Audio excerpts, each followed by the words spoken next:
Oke, assalamualaikum warahmatullahi wabarakatuh. Baik anak-anakku sekalian, kita ketemu lagi ya. Eh, kita hari ini akan membahas tentang kelainan ya yang terjadi pada sistem saraf. Nanti ulangan biologinya itu sendiri hari Kamis ya. Berarti materi sampai sini ya, sampai kelainan pada sistem saraf.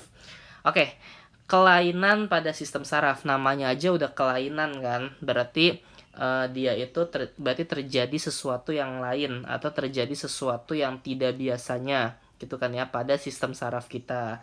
Nah, kelainannya itu atau penyakit-penyakitnya itu di sini Bapak akan membahas beberapa saja ya. Karena memang sebenarnya kan banyak ya penyakit-penyakit pada sistem saraf ya, tapi Bapak tidak akan bahas kalau misalkan Pak, saya tahu nih ada penyakit-penyakit yang lain yang belum Bapak bahas gitu ya. Berarti kamu bisa bisa searching sendiri atau bisa baca sendiri ya. Kayak gitu. Nah, Bapak beberapa saja penyakit-penyakit yang memang sangat terkenal atau sangat apa namanya? Sangat sering keluar ya nanti di USBN gitu ya atau di ujian nasional. eh itu yang pertama adalah penyakit meningitis ya. Kalau sudah ada kata tistisnya belakangnya, itu berarti artinya adalah peradangan. Ya, jadi kalau udah ada kata-kata tistisnya nih belakangnya nih, mana ya? Kalau sudah ada kata tistisnya belakangnya, berarti dia adalah peradangan. Ya. Nah, makanya kan kalau bronkitis berarti peradangan pada bronkus ya. Nah, berarti kalau meningitis dia adalah peradangan pada meninges ya. Atau mungkin kalau misalnya kamu ingat apa sih meninges itu? Meninges itu adalah jaringan ikat yang melindungi otak ya. Atau bisa kita kenal juga meninges itu namanya adalah selaput otak.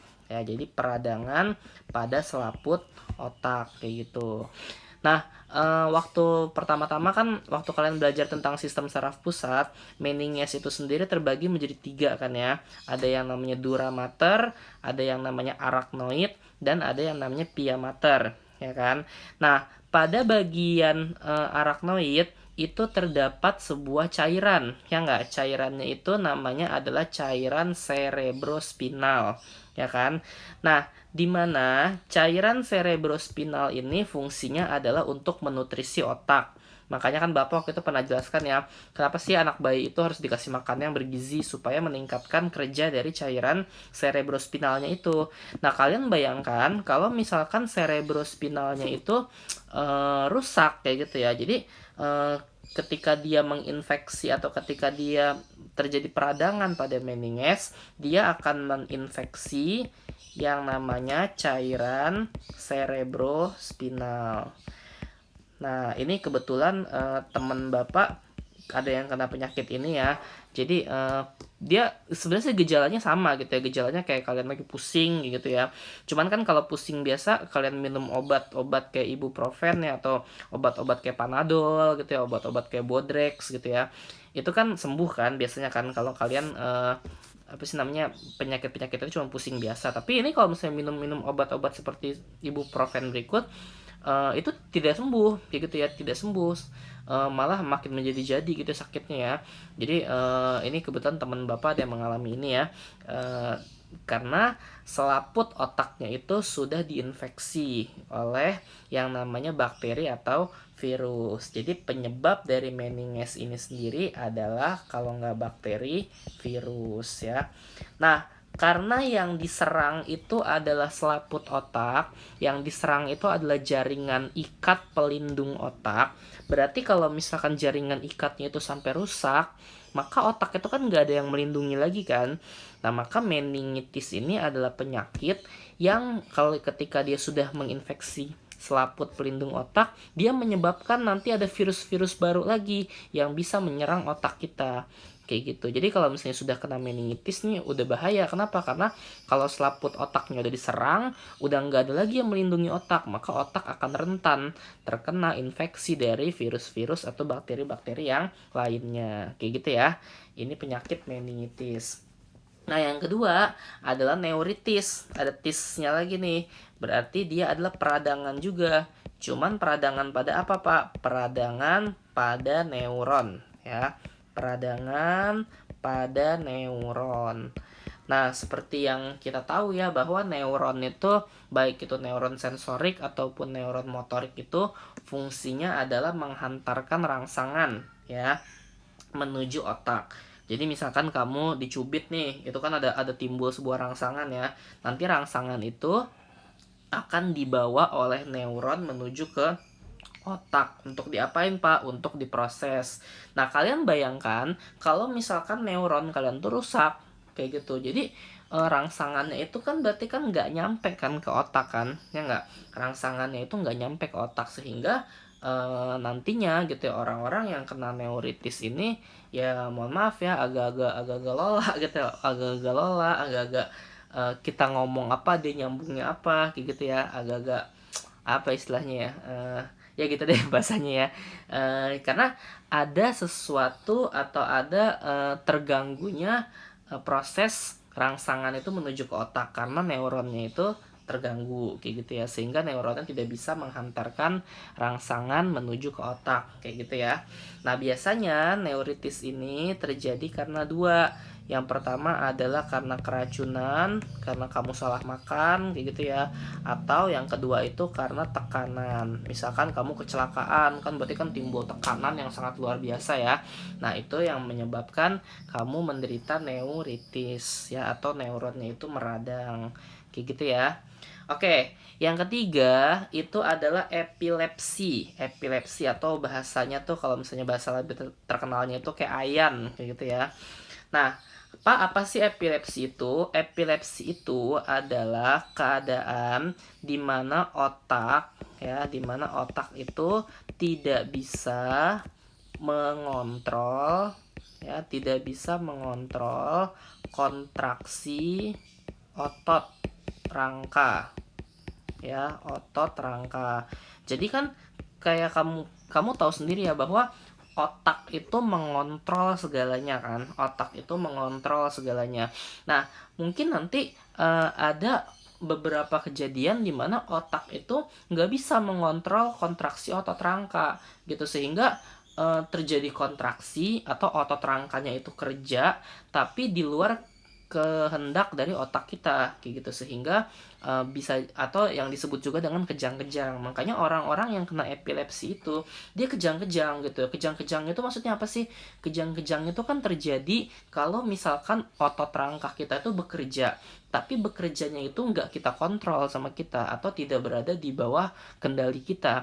Nah, itulah epilepsi. Jadi si otaknya itu nggak bisa mengontrol kerja daripada otot kita. Jadi ototnya kerja gitu tapi nggak terkontrol. Nah, makanya terjadilah yang namanya kejang-kejang.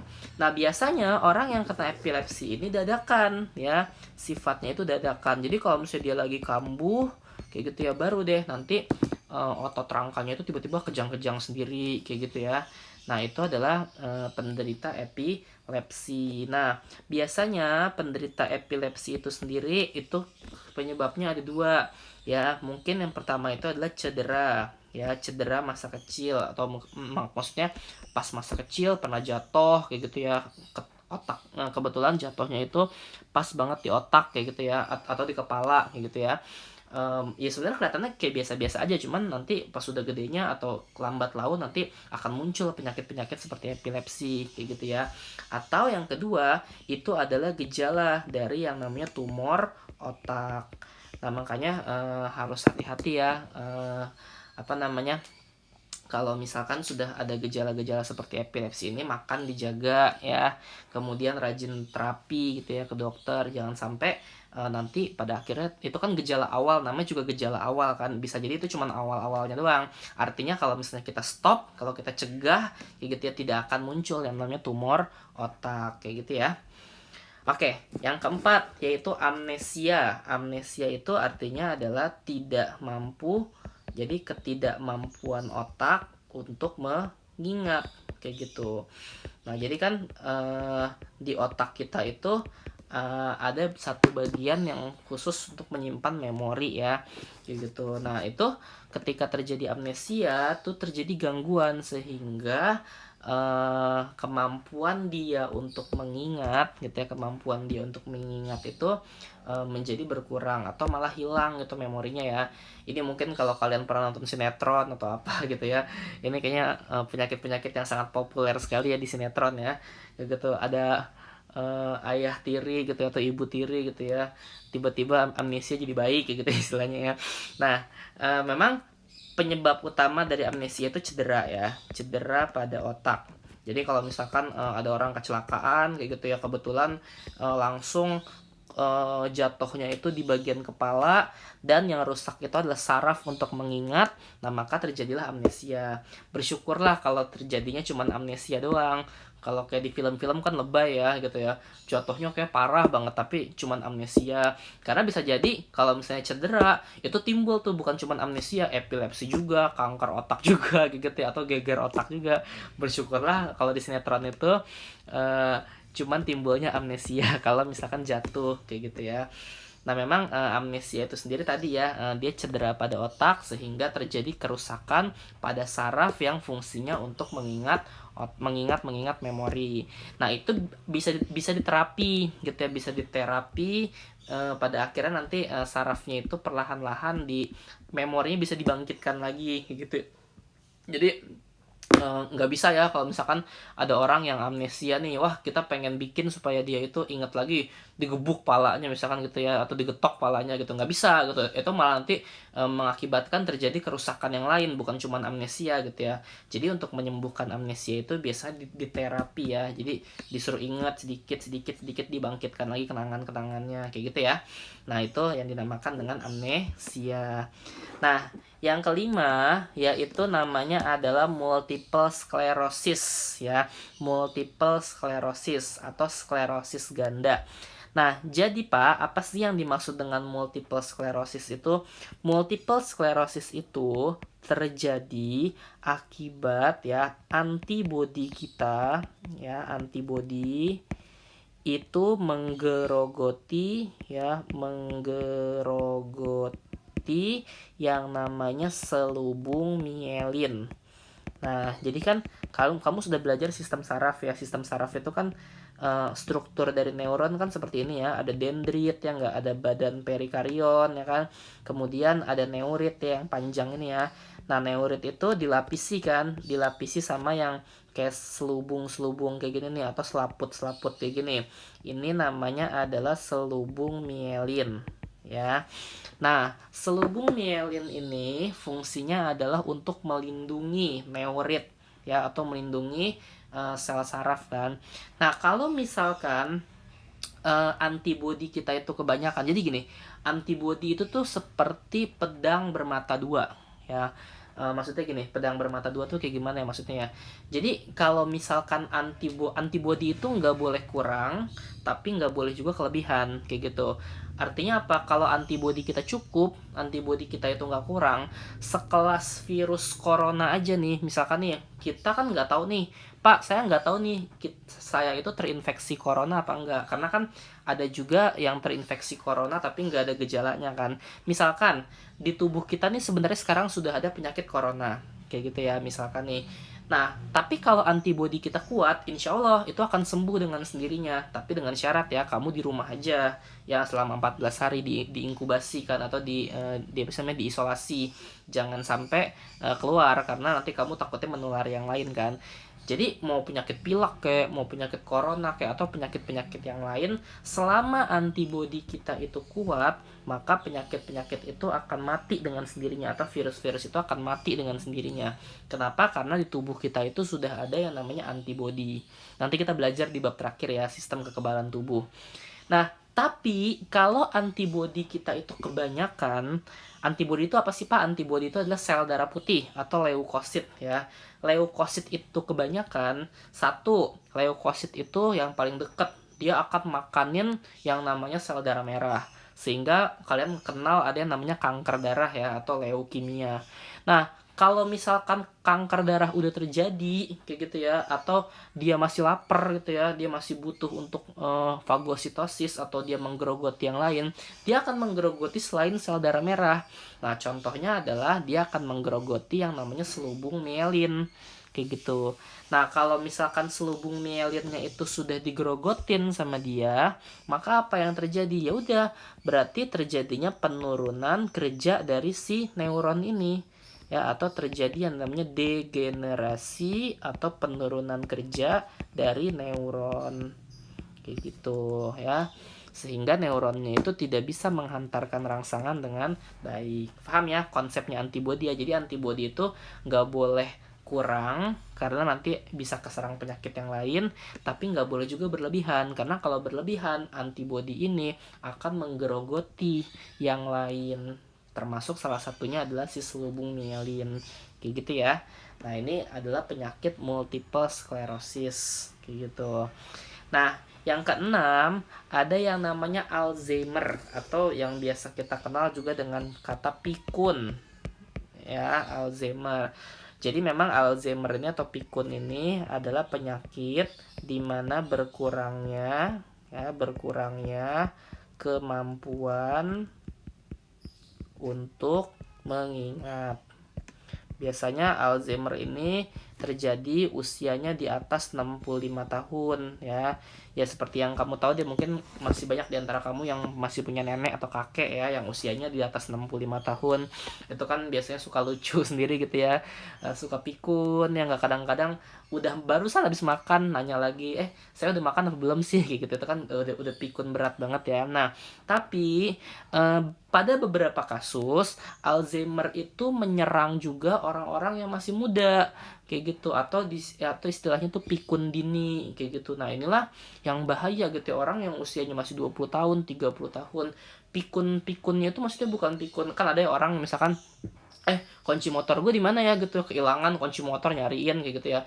Itu bukan pikun ya, itu lupa biasa. Tapi kalau udah pikun gitu ya, bahkan kalau pikun yang udah parah gitu, dia nggak ingat gitu ya dia tuh siapa, namanya siapa gitu ya, dia nggak inget temen-temennya gitu ya. Dan itu benar-benar terjadi di usia dini atau di usia-usia kayak bapak atau kayak kalian kayak gitu. Itu benar-benar terjadi kayak gitu. Jadi itu adalah penyakit Alzheimer ya, atau penyakit di mana kemampuan untuk mengingatnya itu berkurang. Jadi otaknya itu padahal dia masih muda, tapi otaknya itu udah kayak kakek atau udah kayak nenek-nenek gitu ya. Jadi kemampuan untuk berkurang. Pak, kenapa sih kok bisa terjadi Alzheimer? Sebenarnya ini ya karena memang dia kalau udah tua, orang-orang itu akan menurun ya, semuanya akan menurun gitu ya. Kekebalan tubuhnya akan menurun, makanya gampang sakit ya kan. Kemampuan mengingat, kemampuan melihatnya juga turun, lama-lama matanya rabun ya kan. Itu terjadi atau itu lumrah, atau itu apa istilahnya, wajar untuk usia yang di atas 65 tahun ya, atau yang sudah tua. Tapi kalau misalkan masih muda sudah mengalami hal kayak begitu, nah berarti itu ada kelainan pada sistem sarafnya, di mana sistem sarafnya itu kerjanya sudah mulai menurun kayak gitu ya. Oke, yang ketujuh ada yang namanya skizofrenia ya. Skizofrenia itu adalah ketidakseimbangan ya, ketidakseimbangan ya neurotransmitter gitu ya, untuk menghantarkan rangsangan.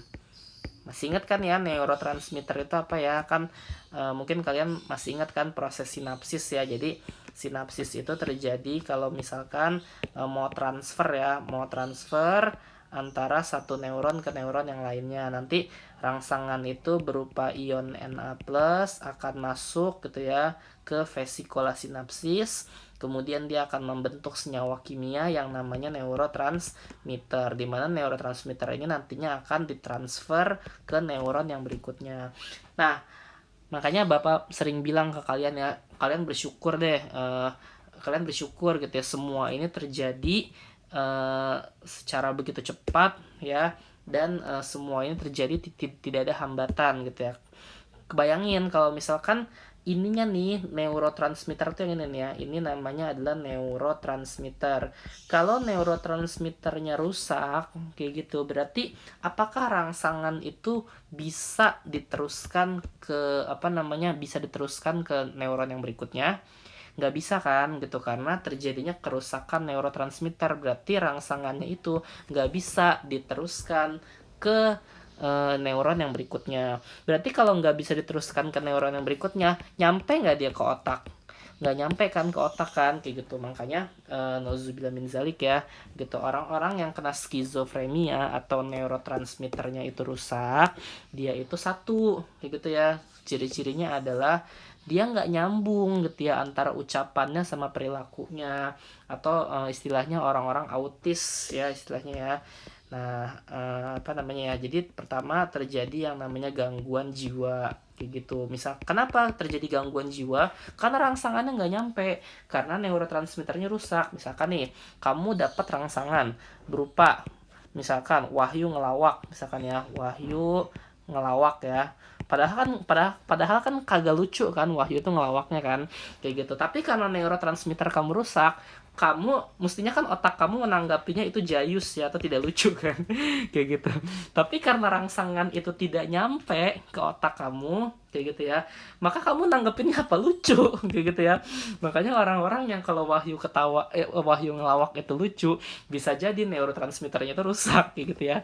Karena seharusnya kan kalau yang normal, kalau Wahyu ngelawak itu mestinya jayus kan, kagak lucu kan kayak gitu ya, kayak gitu. Jadi antara ucapan sama perilakunya itu tidak nggak sinkron gitu ya, karena tadi ada gangguan pada saat neurotransmitternya itu mau mentransfer rangsangan ke neuron yang berikutnya kayak gitu ya. Nah kemudian yang kedua itu terjadinya respon emosi berlebih kayak gitu ya. Maksudnya apa? Lebay kayak gitu ya. Jadi padahal beritanya nggak sedih-sedih amat sampai nangis gitu ya, atau ya pokoknya orang-orang yang lebay deh gitu ya, panik sedikit langsung wow, udah kayak apa sih, udah kayak heboh banget kayak gitu ya. Nah kayak gitu, itu skizofrenia ya, tadi kerusakan pada neurotransmitternya. Nah yang terakhir yaitu adalah sindrom Parkinson. Sindrom Parkinson itu adalah dia kekurangan hormon ya, kekurangan hormon yang namanya hormon dopamin. Nah, kalau kekurangan hormon dopamin, ciri-cirinya apa, Pak? Ciri-cirinya dia tangannya itu gemetar. Ya, jadi kalau misalnya dia megang sesuatu nih atau dia kerja, itu biasanya gemeteran, kayak gitu ya.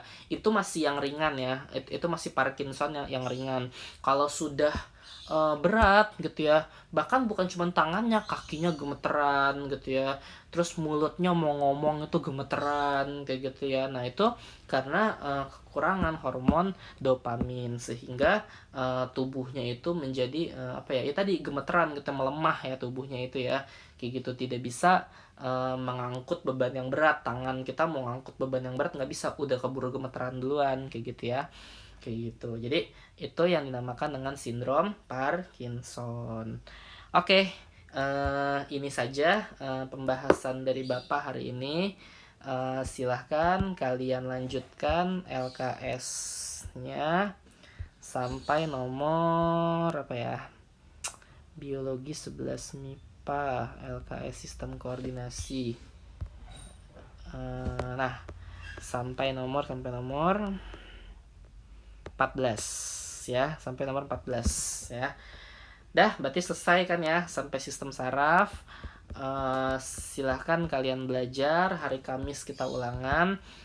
Untuk hari Kamis syaratnya satu, kalian sudah selesaikan LKS yang sebelumnya, baik itu sistem pencernaan maupun sistem ekskresi ya. 2 LKS itu sudah selesai. Kalau yang LKS koordinasi ntar aja belakangan dikumpulinnya, karena kan ini kan kita ada 2 sistem lagi yang mau kita bahas ya. Ingat ya, untuk ulangan hari Kamis syaratnya 2, yaitu LKS sistem pencernaan dan LKS sistem ekskresi. Oke, itu saja ya yang bisa Bapak sampaikan. Kalau ada pertanyaan silahkan nanti lewat Zoom meeting saja setelah ini selesai. Kurang lebihnya Bapak mohon maaf. Wabillahi taufiq wal hidayah. Assalamualaikum warahmatullahi wabarakatuh.